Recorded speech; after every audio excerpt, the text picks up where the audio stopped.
fan of Mo Better Blues, and if I was playing, it'd be Mo Better, Mo Better. When I saw this, I was like, I want to live like that. No.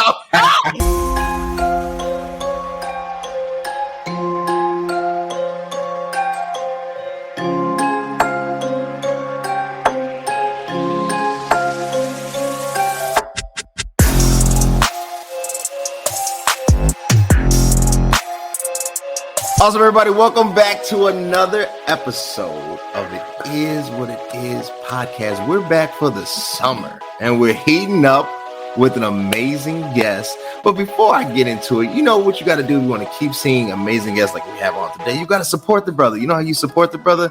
Subscribe to the YouTube page, YouTube at CV_K, and subscribe to the fitness page, man, at CVMK Global Fitness. Also, not hook up with me, but connect with me on Instagram at CVMK33. That came out totally wrong.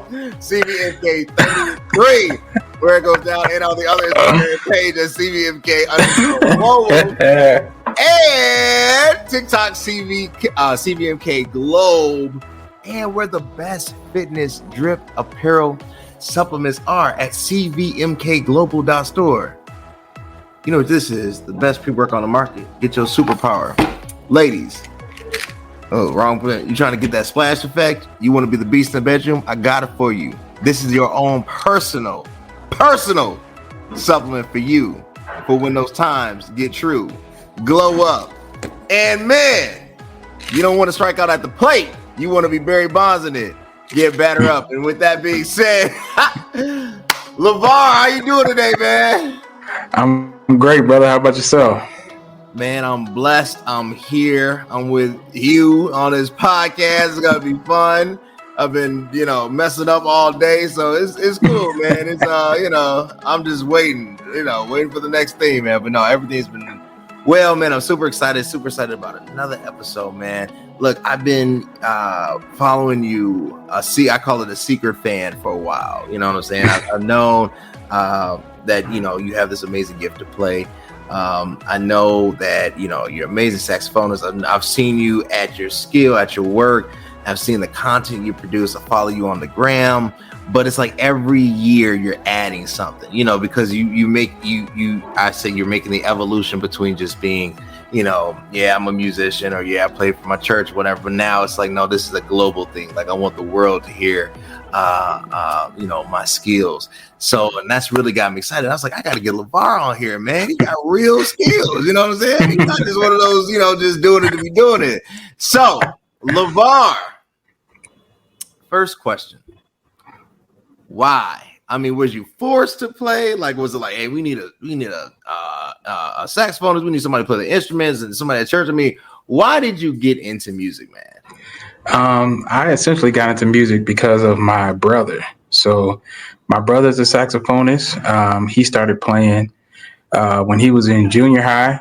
So I was 11 years old and following in his footsteps, and he pretty much just took me under his wing and started teaching me. So I was definitely influenced and driven from my brother. Have a musical family, but my brother was the first to pick up the horn, and he was so passionate about it that it influenced me to want to be a part of that same group. I see, man. See, I don't, when it comes to the musical arts, that's not where God has gifted me. But not that I don't try, just like, the Lord knows I don't have ulterior motives, man. We all got callings. We all got callings. And the Lord saw, he knew I was a fan of Mo Better Blues. And if I was playing, it'd be Mo Better, Mo Better. When I saw this, I was like, I want to live like that. No, but that's my favorite movie. Bro, you can't like music and not like Mo Better Blues. Mo Better Blues is ultimate. That's the classic. It is a classic. So you talked about, you said your brother inspired you and you continued on this path. And, there's always this kind of notion with musicians, like, is this going to be something you make a career out of? Is this going to be something you just do in pastimes? What is this? Like, what is this drive for you? Explain that to me. For me, it was like, of course, when I first started really getting better at it, I wanted to do music full time, and that was my drive. Like, I got to do music full time. I want this to be a career. I want to be able to just live in this passion that I have. Yeah. But like, the older you get, the more responsibilities you get.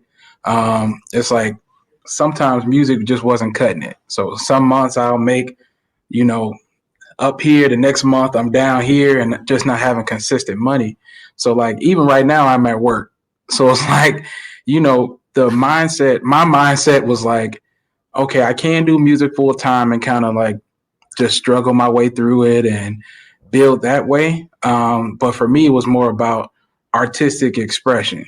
And when you have artistic expression, a lot of times you don't want to be at the helm of someone else. So if I'm just working off whatever another man offers me, then I got to be willing to take whatever they offer. No matter what the gig is, I got to accept that gig because this is my livelihood. Right. But the way I'm operating now is if I want to do a show, I can fund my own show and cover the overhead costs, book the venue, sell the tickets, do the marketing myself, and then bet on myself and my band to create a fan base that way. But it's hard to be your own private investor if you don't have no capital. So it's like I wanted to be my own investor, my own sponsor, essentially. So I started working. Ever since then, I just like the balance of one, not having to take every gig and end up killing my love for music because I'm playing stuff I don't really want to play or doing gigs I don't want to do. And then two, I want to build my life and have multiple streams of income. So it's like, I don't mind working, but music is still where I can express myself. I like that. See, that's grit. Like that, I like that flow. I want to be my own investor. I get it, man. Even with like, this podcast, like obviously I got my 9 to 5, love what I do. But I want that late night TV show. I'm coming for Stephen Colbert's spot. Ain't no doubt about it. I done said this 1,000 times. If he ever him, Trevor Noah, both Jimmy's, Kimmel Fallon, nobody gonna lose their job. All the late nights better look over their shoulder. I'm putting somebody, and they ain't gonna put me on Peacock. I'm coming for somebody real late night. No, I'm coming for somebody real spot. So this is what network I do until I can do what I do. So right. I totally understand. Where I guess the challenge is instrumentation is making a resurgence. Where it was kind of like niche, where like mainstream, but now there's like no dominating sound, if that makes sense, right? Like everything is kind of a hybrid, not a conglomerate, but really a very, I would say, blended kind of appeal toward music. I mean, there's a lot of, you'll have R&B songs that will take gospel songs. You'll have rappers now that'll take gospel songs. I mean, there's a lot of layers now to this. And really looking for authenticity, it seems like, is the new gimmick, right? So how do you stand out, man? We talk about building that brand. You talk about, man, I want to build my fan base. Is it the what audience are you trying to aim for? Is it the little Dirks, the little G Herbo? Are you trying to take Kenny D's spot? I mean, what's going on? No, definitely not. You kind of hit on it because I mean, when you look at music as a mainstream music, it all kind of sounds the same because they're trying to sell as much as they can. So very little deviation from what's trendy. That's where the money is. So it's like, if you think about it, when you think about jazz artists and that genre, almost every jazz artist, their stage name is their real name.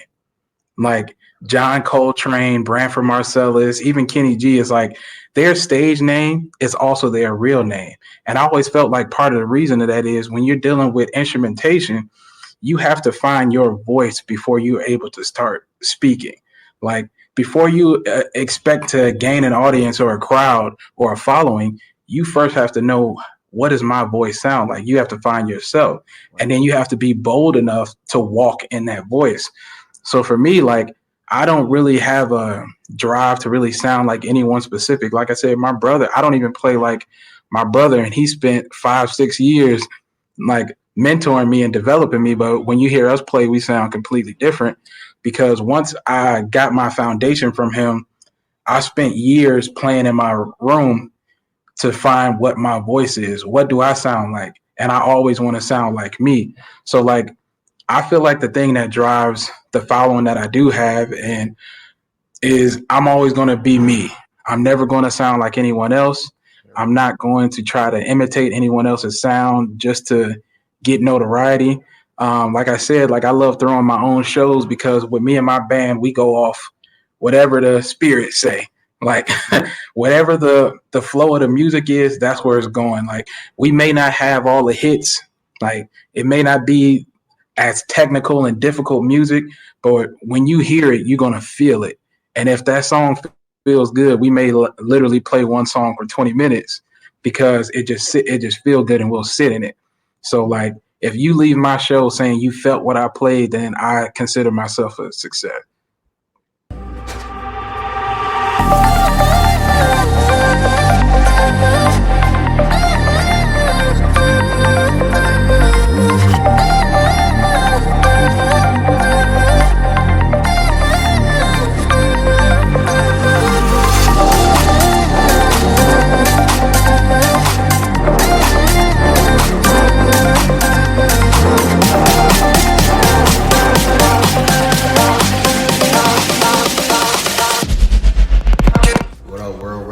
Shirts on or shirts off?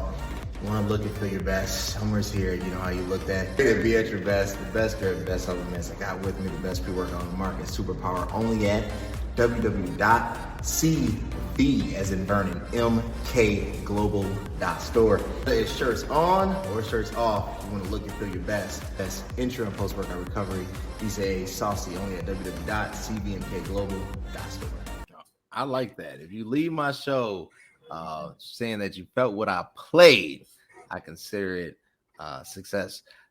Is there, you talked about that authenticity, you talked about finding your own sound, making sure that there's a preservation of uniqueness, right? Like when people hear and see you, they get you. They don't get this fabricated idea of what you should be. They get the real you. Do you find it difficult to have patience? And what I mean by that, a lot of times people don't know it's great. I won't say it's too late, not because I think that's cliche, but it takes time for people to catch on and be like, man, that's, by the time we catch up to a trend, it's already a year, 2 years already in the making, right? Yeah. So like, especially with dealing with common audiences, I think that's the best way to say it, right? Like the masses, like right. Dealing with the masses. Then the masses, like, do you feel like it's like they don't understand what's developing, the undercurrent of to what I'm saying is real musicianship? Like we're kind of even with like singers, like I'm gonna be honest with you, I like people who can sing. I don't like studio voices. I think all studio voices sound the same. I don't really like the auto-tune effect. You know what I'm saying? Like every now and then you need to be hoarse and raspy, Yeah. Like I won't sing it. I told just the real. I said if I could sing like anybody, it'd be James Brown. Like, like I want to sound so unique that when you hear it, you're like, yeah, that's Cody. So how do you deal with waiting for the right response? Well, I feel like it's not really a right response. Okay. So it's like, and this is something I'm working on myself, is like, I'm trying to get out of the mindset and habit of saying that music is whack.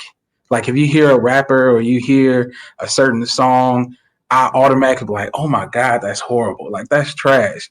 I'm trying to get out of the habit of saying that and thinking that, because instead I'm saying that's not for me. Because the beautiful thing about music is it's not one size fits all. That may be someone's go-to song, and to me, I'm like, that man ain't saying nothing. Like, to me, I'm feeling like that music is horrible. It's subpar music. Right. Same thing with musicianship and everything. It just may not be for you. So it's like, there was a time where it's like I used to be stressed out. Like, am I whack? Am I trash? trash. Like, what's going on? What's the disconnect? But then I just had to kind of have faith in God's timing. Like, the people that's supposed to be there is going to be there when they're supposed to be there. The people that hear it, I get such great response off the people that hear it that feeds me like, okay, I'm doing something right because it's reaching who it's supposed to reach. So it's like I legit had shows that I put my money in, I promoted, and didn't get the response from people that I thought I should have got, and it became a discouragement. To now I'm at the point where it's like I'm putting this out because I know God put this in me. Yeah. This gift, this feeling, this music. And when I get on stage, I'm playing straight from my heart, and it's become a therapy to me. Yeah. So now it's just like a benefit that you joined in my therapy session. But it's like it's gonna get out one way or another, and whoever's supposed to hear it, I'm just trusting and believing that God's gonna let them hear it. I like that, man. You know what we need? We need a tag team. We need to do show on the road. Let me open up for you. Give me 10 minutes. Let me do my. You've already heard me do my spiel. Let me get 10 minutes of myself and bring you to the stage. We're gonna become YouTube famous real quick. I'm with it, man. We can go on tour. Let's do it. Let's do it. So, you know, when it comes to the business side of it, there are a lot of different avenues now. Some would say it's easier because you don't have to wait for somebody to rubber stamp you. Others would say because of that, it's harder because there's so many voices now that want to be heard.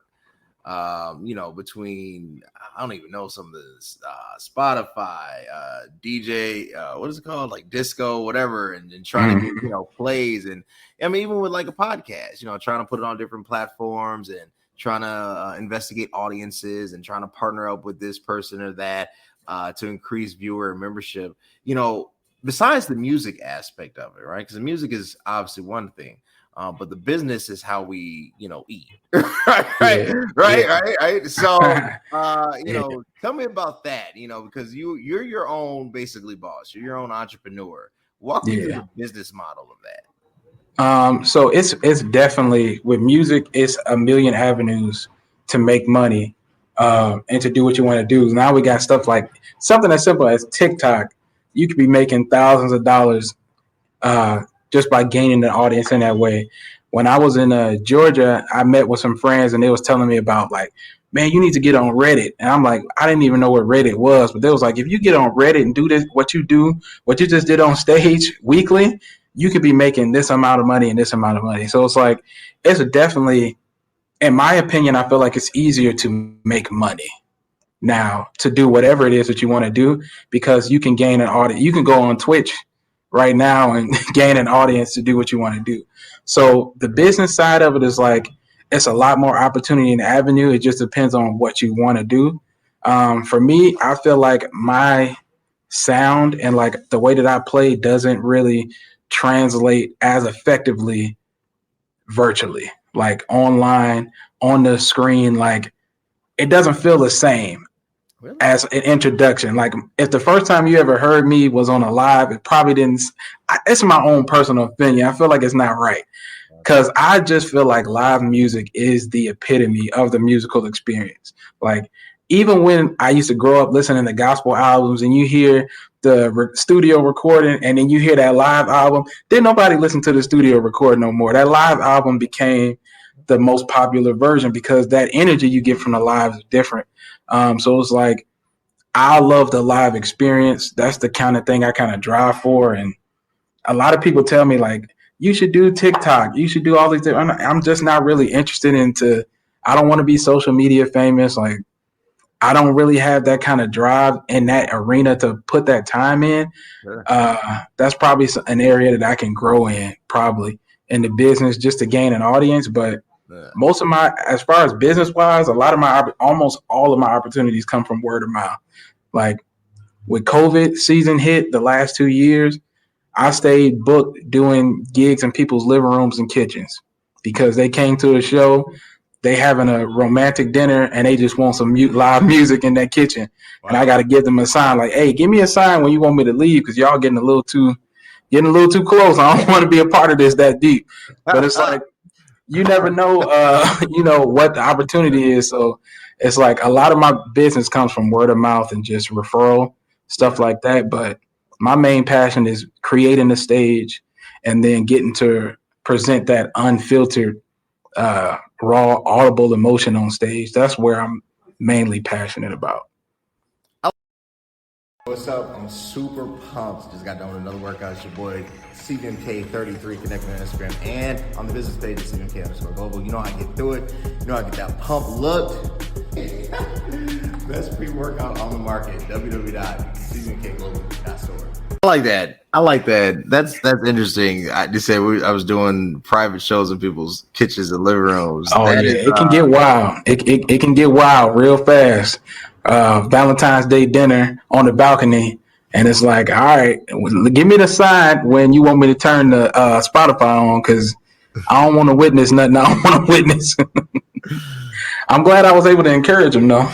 Hey, you have the ministry of growth. You know, some people need encouragement to grow. You know what I'm saying? You gotta understand, like, I have the ministry of growth. Every direction you gotta grow in. That's what I'm blessed to give. Just increase. It makes total sense. Because I think what COVID did is we all had to get creative. You know, like this right here is birthed out of COVID, right? Like, yeah. I mean, I was doing it audio way. It was more like, radio format and, audio only. And then I was like, no, I want to go visual, and then I started to investigate and invest in how do I make this more polished? How do I make more graphics? How do I make it feel like, something you want to be a part of versus just like, oh, it's another podcast. Somebody speaking out the side of their mouth. I don't know what they talk about, So I wanted that energy. I wanted that feel. And right. The only way, to do it is to kind of go through that process, right? And that's kind of how you start, developing like, oh, okay, yeah, I can do it. I can do it like this. I can do it like this. Right. So you released a music video, or you put something on Instagram, and I understand social media advertisement is exhausting, particularly when you're doing it yourself. It is very exhausting trying to figure, I got to post again. I got to edit this. I got to make this caption. It is very. I ain't got it in me. Sit there. I've been sitting there doing my videos. I'd be like, yo, CVMK Global. I've been saying the same thing over and over. It's just in a different workout t-shirt. Like it's very exhausting and it drains, but it's absolutely necessary to reach people that you haven't been. Yeah. So, you put out some content. You shared the audio with me. I enjoyed it. I saw you shared. I think you shared it as well to Facebook. And I felt like people received it well. I think they saw another side of you, right? Like, where has this side always been hiding? Why aren't you? And I get, you said like, that's not me, but and unfortunately in this society, it's like you gotta scream to be heard, right or wrong, right or wrong, right? So why haven't we seen more of the LeVar magic? Yeah, the LeVar magic is hilarious. I think a big part of that is I'm a perfectionist in a lot of ways. Sure. So it's like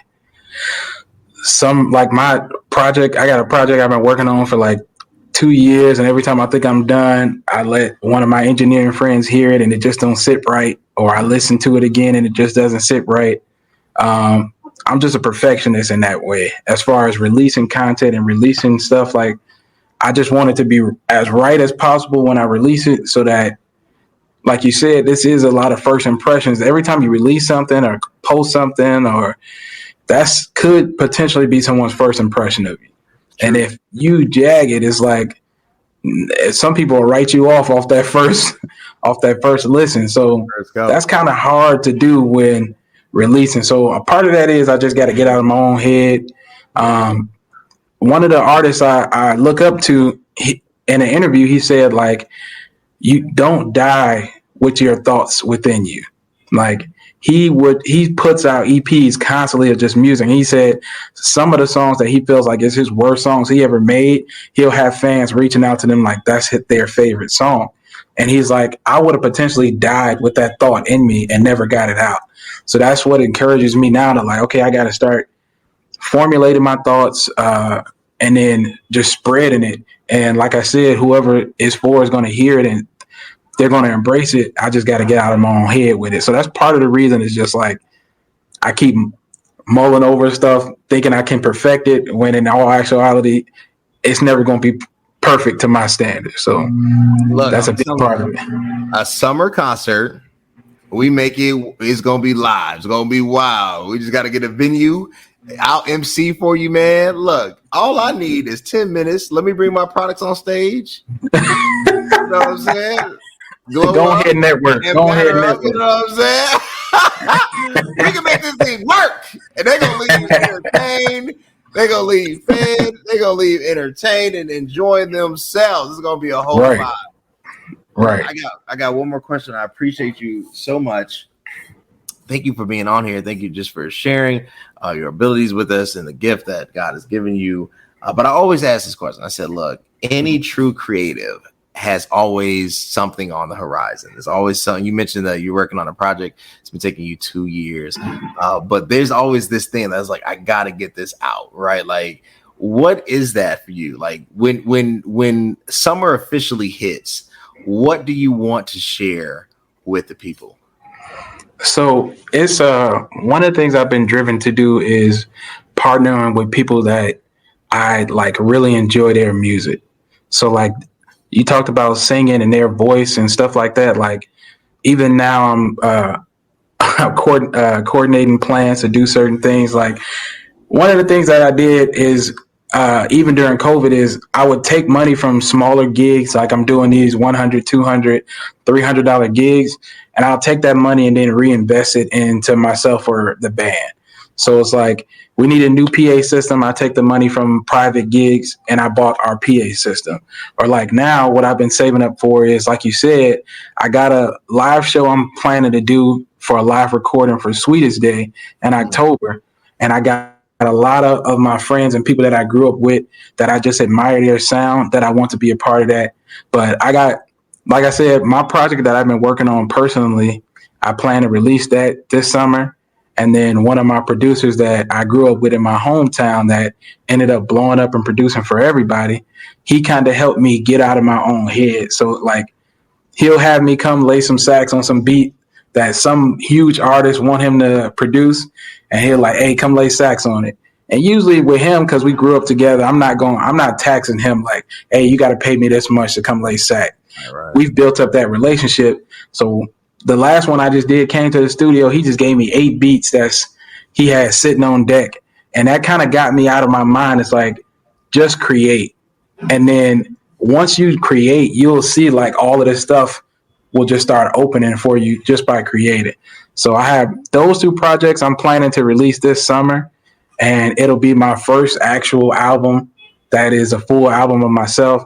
And then a first joint EP with my producer friend that's just straight me having fun on some more conventional type beats. Because a lot of my stuff I produce myself, so it's definitely going to sound like me. Right. But a lot of his beats are more like mainstream hip hop, R&B type beats that I have just my flavor on them. So that's kind of my main goal right now, is to just stop procrastinating, stop stressing out over and constantly trying to be perfect, and just release what you got. That's it. Release what you got. Where can they get the album, man? Like, where is it? A website? Where can we go and get it? Oh, it's going to be on all streaming platforms. So I released 3 singles from that my album that's going to be coming out. They're on all streaming platforms right now. If you search LeVar Kellogg, you'll find them. They were 2 of them were I produced myself, and then one of them was produced by a friend. But 3 of them are out right now. Altogether, it's going to be released on all streaming platforms. Yeah. Awesome. I like that. Look, thank you so much, LeVar. Where can the people connect with you, man? They're like, look, I dig what you do. I know you put the music out on all platforms. Is on iTunes, is on YouTube Music, is on Tidal, is everywhere. But I want to connect with you. Where can the people connect with you, man? You can find me at LeVar Kellogg Music on Instagram. LeVar Kellogg on Facebook. Pretty much LeVar Kellogg is everywhere. So like, I don't really have like I said before, like my real name is my stage name. I want my voice to be my voice. So LeVar Kellogg is where you can find me on Instagram, Facebook, Twitter. Mainly if I have stuff coming up, I definitely share it on those social media platforms. You can connect with me through there. Y'all, connect with LeVar. His real name is his mononym, is where he goes by. That's his real voice. Hit the man up Facebook, Twitter, Instagram, wherever, however he is there. And if you want to keep seeing amazing influencers, amazing leaders, amazing artists, musical talents like my man LeVar, big shout out to you, man. I see you in the gym too, hitting leg day. If you want to keep seeing the guy, you know what you got to do, man. Subscribe to the YouTube page at YouTube at CV. That is Cody Vernon space Kelly CVK. We're all great content to see and heard and felt. Hit me up on Instagram. Follow me, CVMK33. Follow the business page, CVMK_global. And go to the website where the best drip is, www.cvmkglobal.store, where you can get, and if you haven't seen it, it's because you're not there. That's why you got to get it. You can get all those things plus more, plus protein, plus BCAAs. I haven't even showed that. You can get everything on that website. That's that exclusive. You ain't even pulled that out yet. I got to pull it out for you, yo. Go to the TikTok page, CVMK Globe. I'm trying to think, do I have any other pages? Look, everywhere where we have a page, Snapchat, we are there. It's under CVMK Global.